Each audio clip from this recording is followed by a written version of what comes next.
Ce programme est financé par les amis et partenaires du ministère de Joyce Meyer. Allez, je vous défie. Faites un pas dans la foi et dites « Dieu, j'en ai assez de me servir moi-même, de me gâter moi-même, d'être frustré à chaque fois que le soin ne reçoit pas ce qu'il veut. Si tu ne peux pas prendre soin de moi, alors qui peut le faire ?»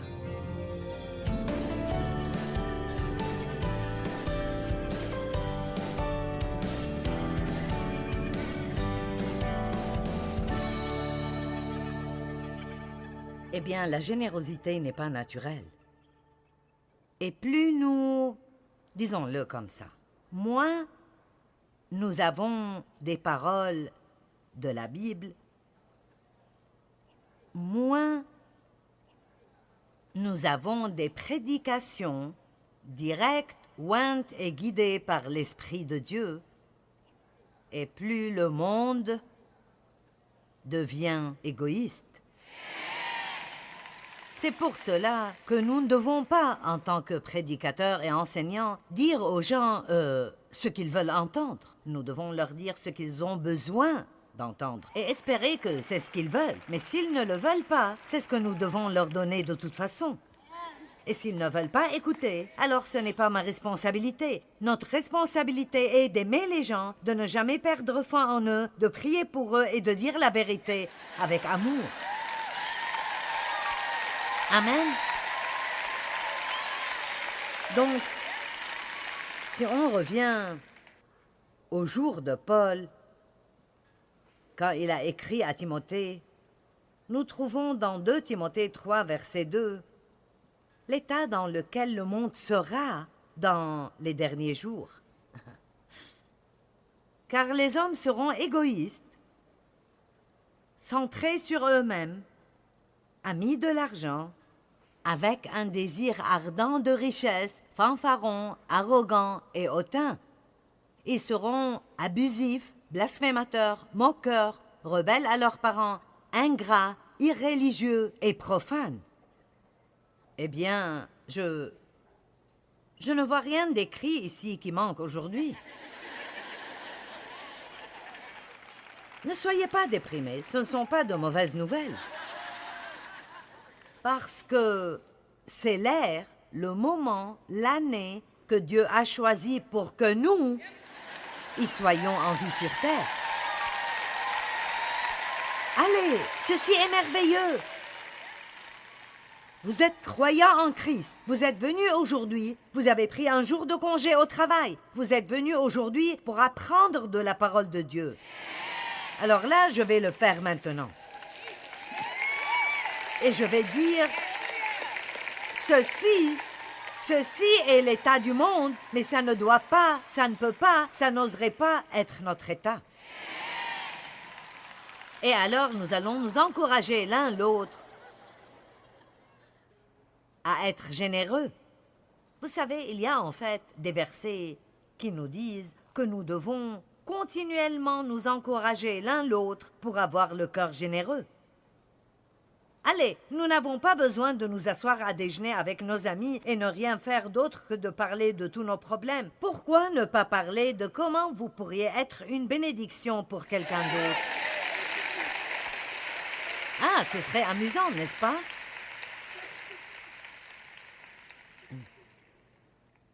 En tant que chrétiens, nous devons apprendre à ne pas posséder nos possessions.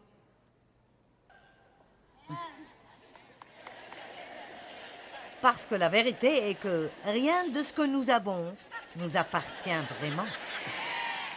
Nous sommes des intendants et il y a de grandes écritures dans la Bible qui nous disent que nous sommes seulement des intendants et que le maître va revenir pour prendre des comptes concernant ce que nous avons reçu pour voir ce que nous avons fait avec et nous serons récompensés en conséquence. Voici la récompense.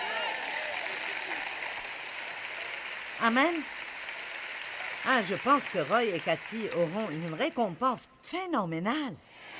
19 ans à aller et revenir sur cette route, servir des prisonniers, des prisonniers, des prisonniers, des prisonniers. La plupart des gens dans le monde, vous savez, Tout le monde sait ce que je fais. Je suis à la télévision. Mais très peu de gens savent ce qu'ils font. Mais Dieu sait. Dieu sait.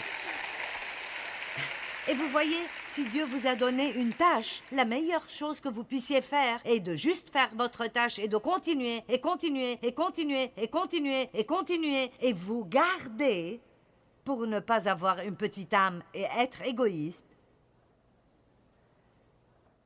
Parce que le Seigneur revient bientôt. Je vais dire cela souvent cette année. À chaque fois que vous allumez la télé, vous entendrez le Seigneur revient bientôt. Je pense que nous devons nous préparer et je pense que nous devons préparer les gens. Et alors, vous voyez, c'est là l'état du monde. Mais ce n'est pas notre état. Alors que sommes-nous? Nous sommes des lumières. Allez, c'est si simple. Le monde est plein de ténèbres. Nous sommes la lumière. Il est la lumière du monde. Et maintenant, nous le représentons. Alors, tout ce que nous devons faire est juste de briller. Tout ce que nous devons faire est juste d'enlever la poussière de sur nos ampoules et d'allumer la lumière. Allez, si vous avez une lampe à intensité réglable, mettez-la au plus haut niveau. Amen. Je ne veux plus de cette lumière d'ambiance dans ma vie. Mon Dieu, l'hôtel où je suis cette fois, vous pouvez à peine vous voir vous-même. Je suis comme... Et alors, tout est jaune, je suis jaune. C'est comme... Moi, j'aime la lumière. Parfois, quand je fais une conférence comme ça, et je suis dans un hôtel comme ça, je sais pourquoi ils font ça. Ils ne veulent pas que la facture soit élevée. Mais j'aimerais pouvoir me voir quand je suis dans l'hôtel. Je veux dire honnêtement, si je ne fais pas attention, quand je sors de là... je commence à me sentir un peu opprimée. Nous avons besoin de lumière. Le monde ne semblerait pas être si opprimé si nous sortions là dehors et nous brillons.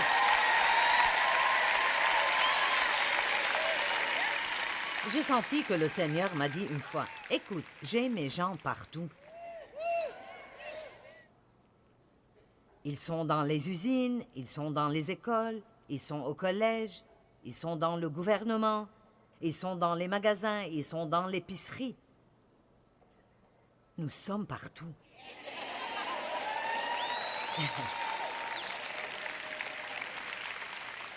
Mais personne ne le sait. Nous sommes partout, mais personne ne le sait parce que nous nous cachons. Allez, nous devons allumer la lumière. Et la façon de faire ceci est juste de commencer à être gentil avec les gens. Ne prenez pas part aux commérages ni aux disputes. Ne faites pas partie des médisances. Ne vous mettez pas à vous plaindre tout le temps quand vous êtes si bénis. Mon Dieu. Oh, je suis si enthousiasmée aujourd'hui.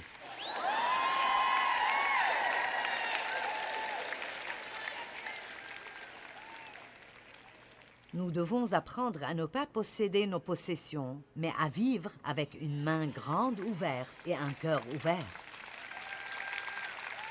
Je veux être une belle personne, pas juste dans mon apparence physique, mais intérieurement.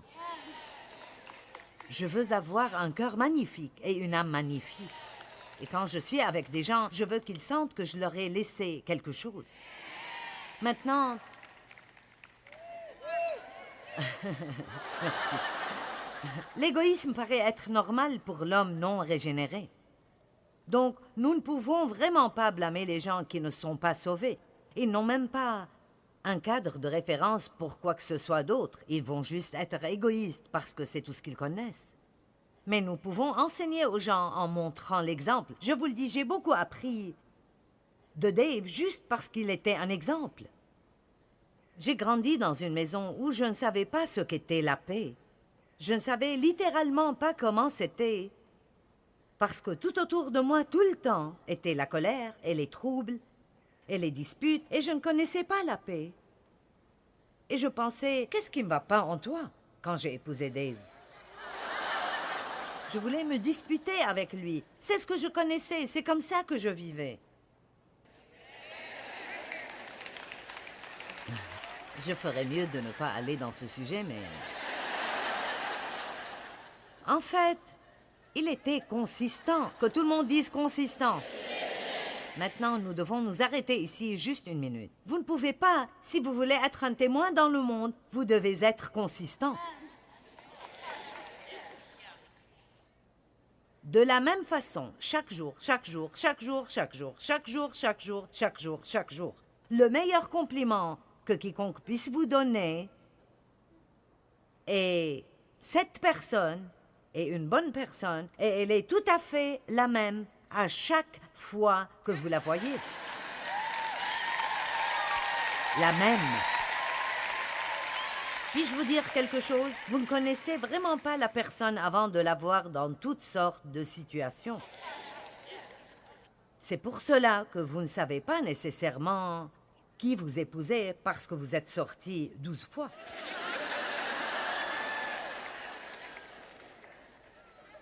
Sortez avec eux assez longtemps pour passer par le feu avec eux. Allez. Maintenant, Dave et moi, nous n'avons pas fait ça. Nous avons eu combien? 5 sorties et nous nous sommes mariés. Mais dans mon cas, il y avait tellement de choses qui n'allaient pas en moi que Dieu a dû le faire rapidement ou Dave n'aurait jamais... Et notre situation était vraiment divine. Je veux dire, c'était vraiment un rendez-vous royal de Dieu. Vous savez, vous ne trouvez pas simplement un homme qui est assez bon pour se marier avec une femme comme moi et me laisser faire ce que je fais et être heureux chaque jour de sa vie.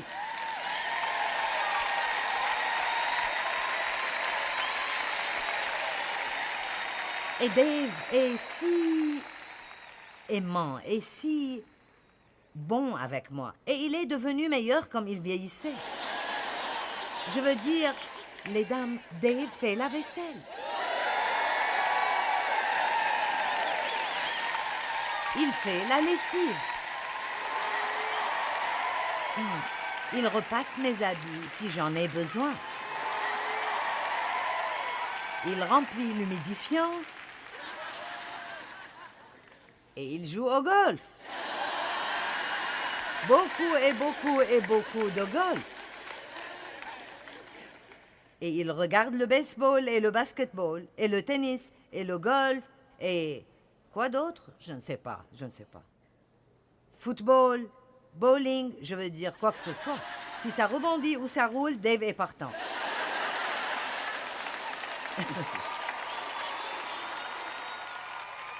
Et pendant les premiers, peut-être 20 à 25 ans que nous étions mariés, j'ai juste... Il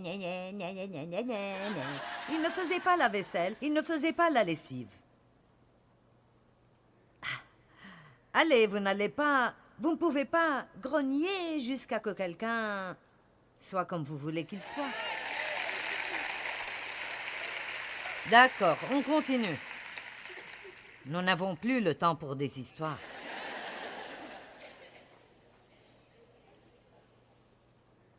Nous devons sortir au monde et être un exemple. Nous devons combattre l'avidité.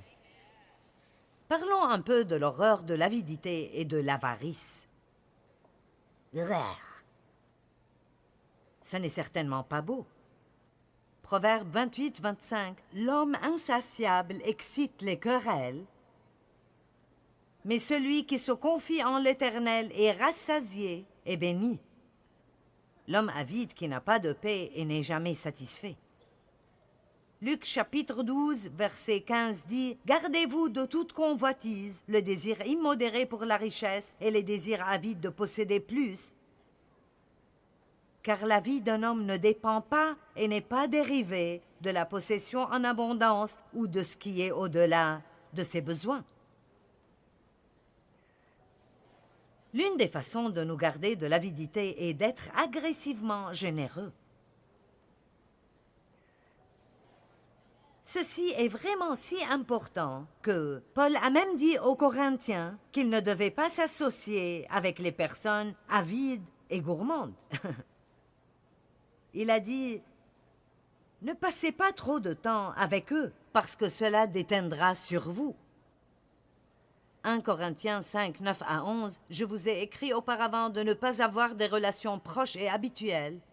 Vous ne pouvez pas éviter toutes les personnes avides, mais n'en faites pas vos meilleurs amis.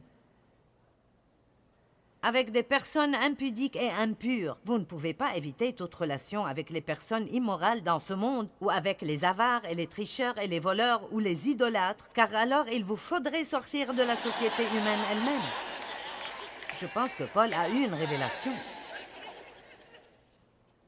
Dans 1 Timothée 3, 8 et Tite 1, 7, Paul a dit que ceux qui sont dans le leadership, dans l'Église, ne doivent pas être avides.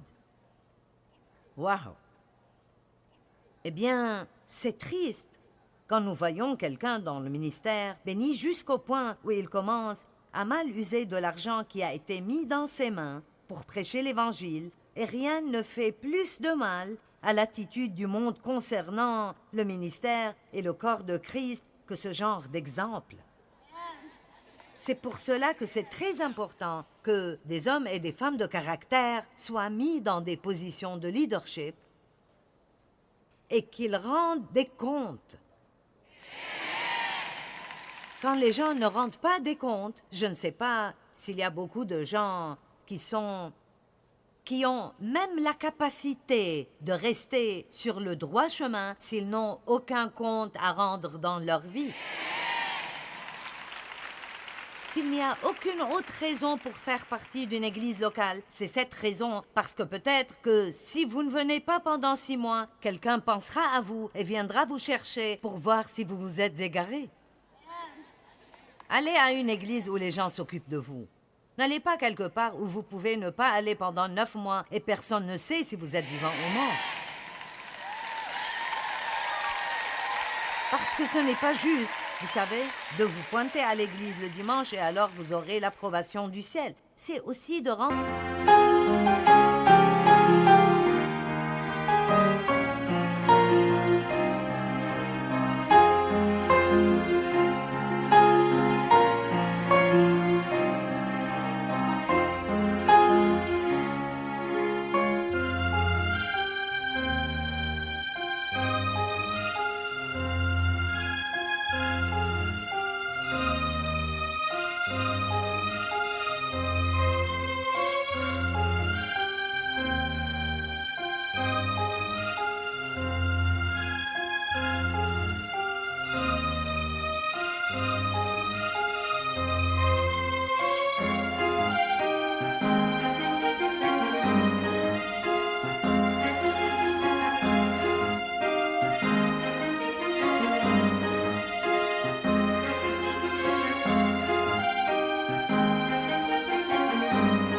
des comptes à d'autres personnes. C'est une des bonnes raisons d'être impliqué dans quelque chose, dans le service, parce que là, vous devez vous montrer. Remarquez bien que je n'ai jamais manqué aucune de mes réunions.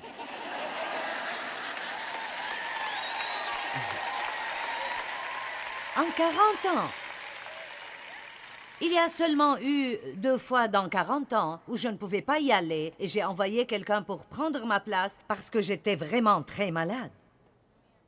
Je ne me lève pas en disant « Eh bien, est-ce que je veux y aller aujourd'hui? Est-ce que je veux y aller aujourd'hui ?» Et laissez-moi vous dire, je sens que je dois vous rendre des comptes. Notre ministère a un comité. Mon mari irait à mon encontre tout de suite, tout comme chacun de mes 4 enfants adultes, si je ne maintiens pas le niveau de ma prédication.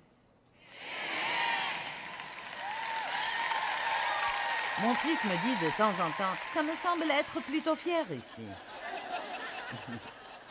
Rappelle-toi, tu as prêché sur la patience la semaine dernière.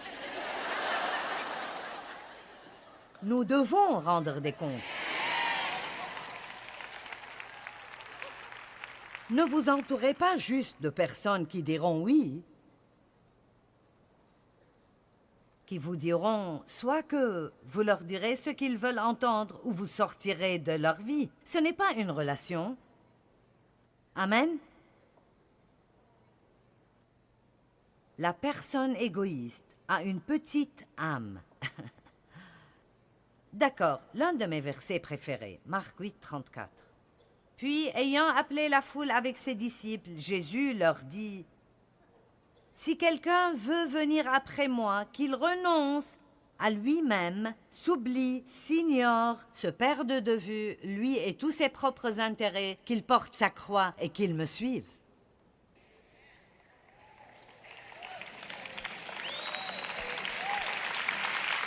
Ces applaudissements ont commencé plutôt faibles.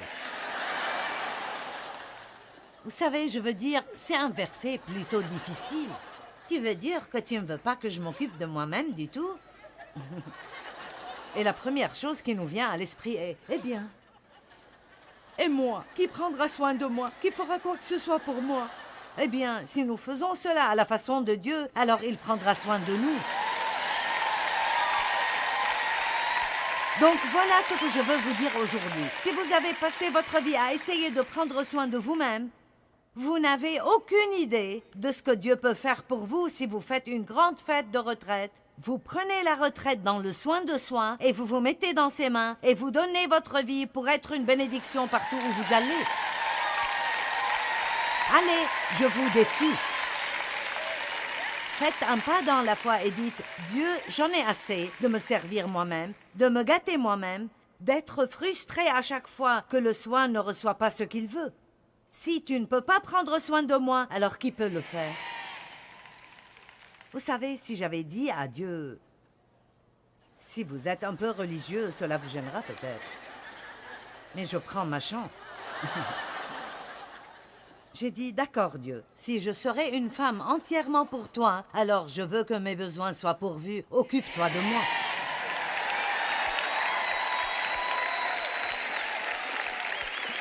Ah!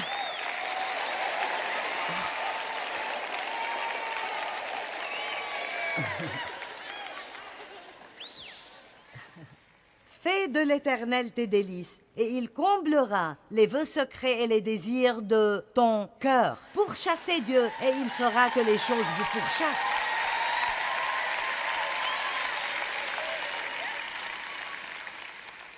La générosité libère tellement de bonnes choses dans notre propre vie. Wow! Tous ces versets ici, Actes 10, 1 à 4. À Césarée vivait un homme nommé Corneille, un centurion romain qui avait un poste de commandement dans la cohorte appelée l'Italique. Le verset suivant. Il était pieux et vénérait Dieu et lui donnait une obéissance révérentielle avec tous les gens de sa maison. Maintenant, regardez ceci. Et il était généreux envers les pauvres du peuple et priait Dieu en tout temps. Donc cet homme était un prieur et un donneur. Quand vous apprenez à être un prieur et un donneur, le diable ferait mieux de s'écarter du chemin. Un prieur et un donneur. Je veux vous ramener aux choses simples. Voyons, qu'est-ce que j'ai fait pour aider quelqu'un d'autre cette dernière semaine?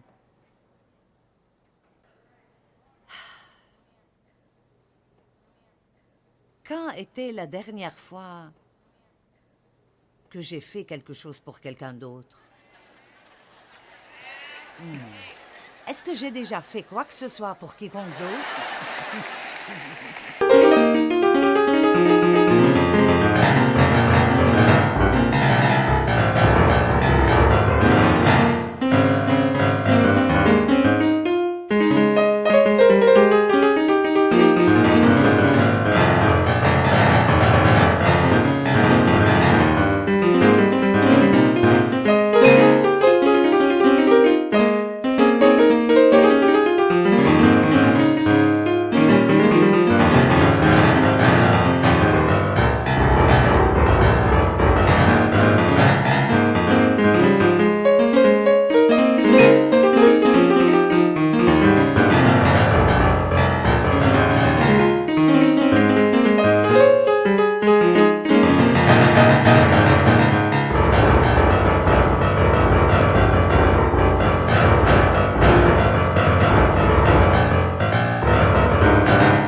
Quand Dieu voit ma vie, est-ce qu'il dit magnifique? Absolument magnifique. Amen. Vous savez quoi? Je veux que Dieu soit fier de nous. De chacun de nous qui s'appelle un chrétien. Je veux que Dieu soit fier de nous. Amen. Nous avons tous besoin de nous garder contre l'égoïsme. Et honnêtement, l'une des meilleures façons de faire cela est d'être exprès aussi généreux que vous pouvez l'être de n'importe quelle façon que vous le pouvez. Vivez avec une main ouverte et un cœur ouvert parce que c'est vraiment magnifique quand vous faites cela.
tôi xác quyết